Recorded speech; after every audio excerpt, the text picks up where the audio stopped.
One of the more remarkable aspects of Radon is how the core members came together so quickly. In the course of a few months, the nucleus of our future existence coalesced, and though a couple missing pieces came later, that first little burst sure set things in motion. There are many other absolutely critical, impactful folks, and I'll get to them later, but for now, the Radon Council, and where I found them. My first group, Exit, was loading in at a venue in Washington, D.C., squeezing some very large gear into a very small spot. Though it was quite early in the evening, one crazy was there waiting for us. He was talking crazy talk, as crazies tend to do, and was therefore certainly my kind of guy. However, after sitting down with him, he drops quite the bombshell. He casually mentions he was the drummer of Nimrod. Back at the OK's Corral, the home of Exit's first label in Madison, Wisconsin, Nimrod's show was the most legendary, and everybody played there. This was a man of international intrigue with a foot in the Japanese scene. And he also mentions he played drums for the Baltic, a DC band that was the forerunner of Love 666. I was freaking out at the encounter. I mentioned Radon Studio, gave my contact info, and as soon as I got home, I was booking studio time for 36, or in Japanese, Sa Mu, aka Sam Lohman. Exit had found a respectable number of places to play around the southeast after getting the retooled version of the band's live kinks ironed out for the stage, but we finally found some new people that came from our sort of background and musical sensibility when we met Diviner in nearby Winston-Salem. They were cool, had a Neubautny meets coilish sensibility, had other RC friends, and it was a good relationship for us. Though after a while, I took notice that their somewhat overbearing leader might be overshadowing one of his crew. I get to talking with my partner in Exit, Dave Wren, about that quiet synth player they had, and how perhaps his bandmates were not valuing him to the full extent they should, and possibly his talents might be better put to use working on some stuff with us. I called up Paul Beauchamp and asked him to come to the studio. He was there in about an hour. The thing I remember most is when we paused from the recording, he didn't speak much. We got him pretty stoned, I imagined, but still, he just comfortably sat there, quiet. He just came, played his synth, and that was his motivation, doing the music. Furthermore, he was a plug-and-play kind of component for anything we could conceivably be working on. I think we cut all of his parts for the final Exit album that very day, and so began a soon-to-be expanding partnership with Paul Beauchamp, Radon co-founder.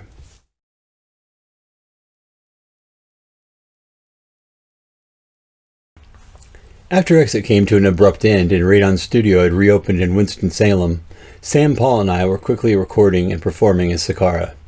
I began to call the various promoters I've been working with around the southeast, and one call was to Mindy in Athens, Georgia. She was receptive to the news of a new project and asked if she should book something for us. I suggested that, considering both she and another booker by the name of Murphy were incredibly supportive, there wasn't much for us crowd-wise in Athens, Georgia. And perhaps we wait until the right kind of show came along. Then we could make the most of the drive. She agreed that this was sound logic, and we said goodbye with the notion in place that at some point in the future, if something special and weird came along, she'd get a hold of me. It was about an hour later when I got the call. You won't believe this. A van full of freaks in an RV just broke down in front of Tasty World. The guy says he played with the residents, and they have a surround sound PA system. Some weeks later, Sakara and Love 666 loaded into the venue these Czech weirdos were squatting. We marveled at their RV, the Starcraft, then the PA. I proposed we adjourn to the back room, fire up a joint, and have an initial powwow. Milan and Olda, often referred to as the Beachies, agreed, and we were having a nice exchange within their limited English, when the door bust open. "Hello, my name is Kamirski.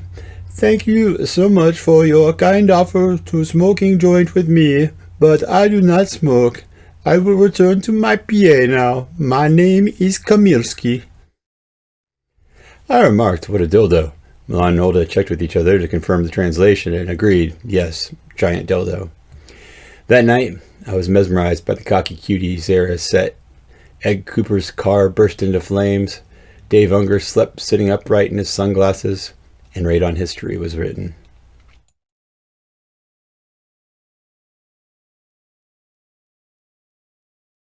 remember much about the lead up, but it was both momentous and shows how the time changes. But in Winston-Salem, I sent my very first ever email. I do remember precisely who it was to, though.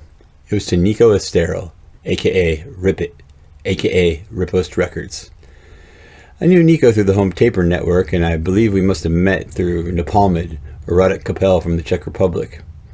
Our communication, as was the case with all those guys, was by postal mail. I even set our first European show by mail. When Sakara stepped off the plane to begin their first taste of touring in Europe, they were met by an imposing fray of dreadlocks that rivaled Kamilski's. There was one thing on our mind after the long trip, though, and Rip It must have heard our pleas by telepathy. For the first words out of his mouth, "Oh, I thought you might want to smoke something, so I brought this spliff." We did smoke, and another was added to the brotherhood.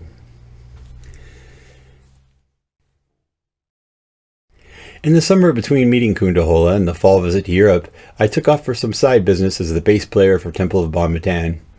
Ed Wilcox popped the question after a spectacular 1999 to 2000 New Year's Eve at Fort Thunder in Providence, Rhode Island. I drove all night from North Carolina to his Pennsylvania home, where I was promptly busted by the police, right in the street, and taken to jail, where I was forgotten and left for the next 33 hours. I was arraigned with only Mr. Wilcox speaking for my defense, and he got the judge to agree to let me go on tour. We busted out one practice and sped across the country, where we met up with a crew from KFJC and one of its finest hosts, Dominic Trix.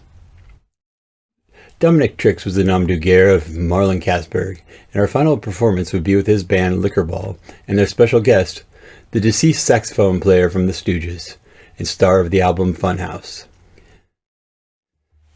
With Ed playing responsible band leader and the guitarist being a character from a Dilbert comic strip office cubicle who could shred, my old cohort Vinny and I had taken it upon ourselves to be the proper punk rockers on tour representation of the group, and we were qualified choices.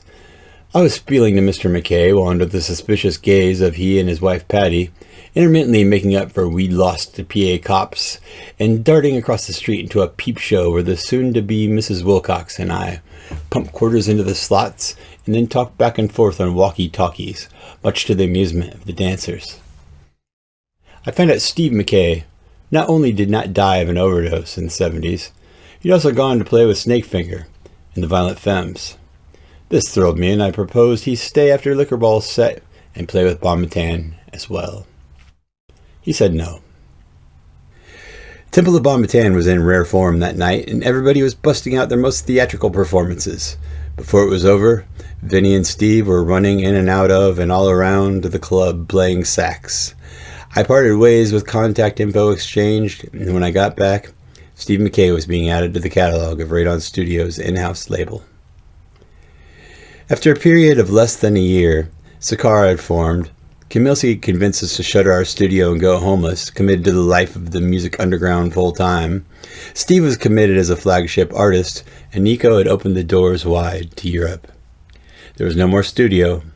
We were simply Radon. Some missing components, though.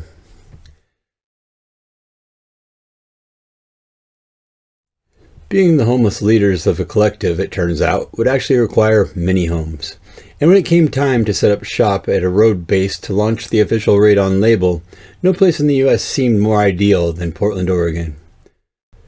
Paul and I moved into an office space. The local weekly, Willamette Week, wrote a Welcome to Town feature, and we got to work.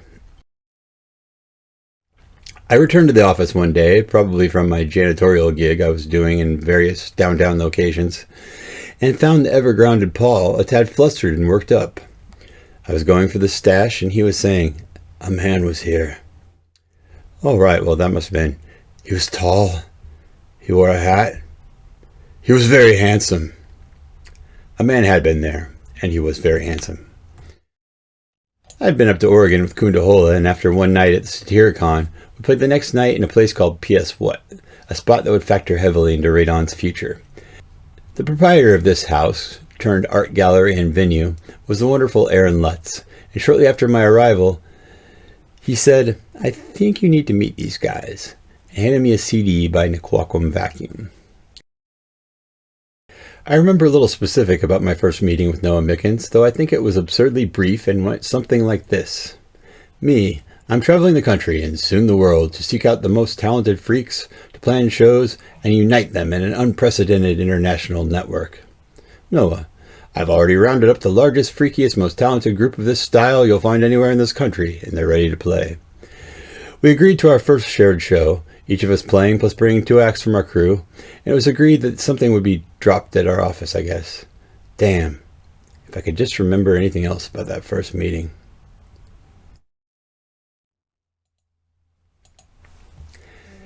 And lastly, though he would not be pulled into our fold till later, his contribution would be one of the greatest. My initial encounter was at the very first Sakara show in Europe, at Magazine Cat in Brussels. Touring with Praying for Oblivion, who I knew from my home taper thing, madly scraping away on an instrument he'd built called the plank, was an otherwise humble and soft-spoken type, who on stage conjured the horrific yet skillfully crafted noise of a madman, and when the sound suddenly halted, he shouted simply, "Mr. Natural!"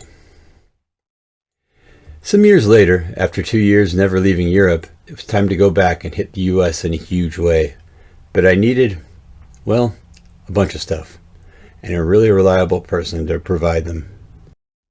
I laid out my proposal of the full range of ideas and what could potentially be done to provide all required materials to Mr. Natural in the basement of the Pôle Nord in Paris. To this proposal, Mr. Natural replied simply, yes, to all of it, and his word was like steel.